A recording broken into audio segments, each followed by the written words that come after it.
Wow! Onion dosa. My choice is always onion dosa. Vegetable dosa. It's my choice. Podi dosa. My choice is podi dosa. Wow! Masala dosa. It's always my choice. Dosa வகைகளில் ஒவ்வொருவருக்கும் ஒவ்வொரு choice இருக்கலாம், ஆனால் எல்லா வகை தோசைகளுக்கும் ஒரே choice இதயம். நடைபாதையை ஆக்கிரமித்து கடைகள் பரப்பப்படுவதால் டிராபிக் ஜாம் ஆகி மக்கள் அவதிப்படுவது சென்னையில் மட்டுமல்ல, எல்லா மெட்ரோபாலிட்டன் நகரங்களிலும் சகஜமாகிவிட்டது. கொல்கத்தாவில் பல இடங்களில் சாலையோர கடைகள் புற்றீசல் போல கிளம்புவதை மம்தா அரசு தடுக்க தவறிவிட்டதாக கொல்கத்தா ஹைகோர்ட் கண்டித்திருந்தது. இந்த பிரச்சினைக்கு தீர்வு காண அமைச்சர்கள், போலீஸ் உள்ளிட்ட பல துறை அதிகாரிகள் நடைபாதை வியாபாரிகள் சங்க பிரதிநிதிகளுடன் வீடியோ கான்பரன்சிங்கில் விவாதித்தார். அப்போது மம்தா பேசியதாவது: ஆக்கிரமிப்பை அனுமதித்துவிட்டு பிறகு புல்டோசரை கொண்டு வந்து இடிப்பது என் பாலிசி இல்லை. தப்பை ஆரம்பத்திலேயே தடுத்துவிட்டால் பின்னாளில் பிரச்சினை வராது. இதுதான் என் பாலிசி.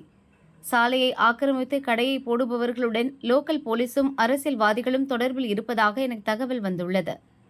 கொல்கத்தாவில் ஹாட்டிபகன் ஏரியாவுக்கு போய் பாருங்கள்.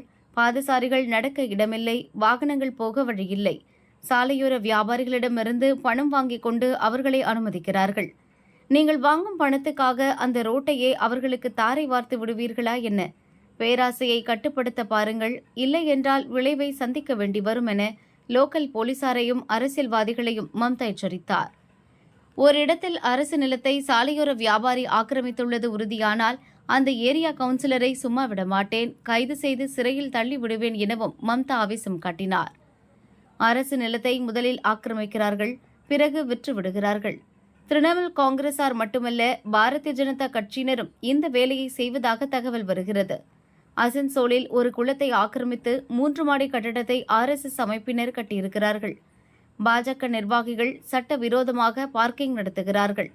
தொடர்ந்து புகார்கள் வருது. இதை நான் சும்மா சொல்லல, எல்லாவற்றுக்கும் என்னிடம் ஆதாரம் இருக்கிறது என கூறிய மம்தா பானர்ஜி, எல்லா விதிமீறல்கள் குறித்தும் விரிவான அறிக்கை கொடுங்க, அடுத்து என்ன நடவடிக்கை எடுக்கிறதுன்னு நான் சொல்றேன் என கொல்கத்தா போலீஸ் மற்றும் மாநகராட்சி அதிகாரிகளிடம் படபடவென பொரிந்து தள்ளினார்.